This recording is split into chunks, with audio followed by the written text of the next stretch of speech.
Get out of a toxic relationship and move on. Don't be afraid. I was just 4 when my mother left me at an orphanage. I begged my mother to not leave me. I never saw my mother. After that, I grew up at the orphanage. I focused on my studies to get out of the orphanage. After graduation, I got a good job. At work, I met a man. His name was Daniel. Daniel was really caring and protective. We felt an instant connection. Soon Daniel and I started dating. A year later, we got married. But after marriage, everything changed. Daniel became possessive and aggressive. He made me quit my job. He stopped me from having any friends. I was still okay with it, because I thought Daniel really loved me. But soon, he got worse. He started nagging me about wasting his money. He started nagging me about household chores. It was like I was Daniel's servant. Soon, I got pregnant. I thought finally Daniel would be happy and he might change. But he started treating me worse. When I told him that I was having a baby, his first response was, "So now you will be fatter?" I thought maybe when the baby is born, he will change. But that didn't change. He made fun of my weight and shape. I stood in front of the mirror and looked at myself. I felt disgusted. I decided to change myself. But Daniel didn't even pay for my gym membership.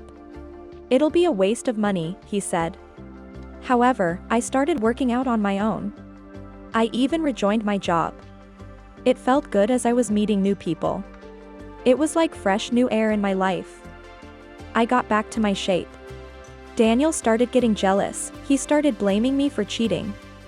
"You are seeing somebody for sure." I left my job again to prove him wrong. But guess what? It was Daniel who was cheating on me. One day, caught Daniel with his mistress red-handed. I thought Daniel would apologize.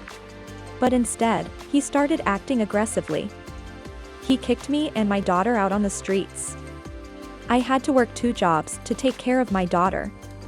I thought Daniel would come back for us, but he never did. Someday I thought of leaving my daughter at an orphanage. But I couldn't do that. I didn't want my daughter to go through the things I went through. A few weeks later, I met Daniel's mistress at a park. We had a little chat. She was really happy. The mistress said, "Daniel is really loving and caring to me. I wonder why he treated you differently. I'm pregnant with his child." My heart broke after that. I knew Daniel wasn't returning to me. I decided to move on. And it was the best decision I had ever made. I worked during the day and studied at night. I completed my Ph.D. in a few years. Now I'm a psychologist. I help women like me to go through difficult mental weaknesses. My daughter is going to high school now. One day I met Daniel's mistress at a park again. She looked horrible. She looked at me and started crying. She said, "Now I realized. Daniel did the same thing to me that he did to you. After the baby was born, he kicked me out on the streets. Just like you." "I'm really sorry," I replied. "It's okay, don't be sorry. I should thank you instead. You did me a favor that day. Your words helped me get out of a toxic relationship. Thanks for helping me move on. I'm happy where I am today."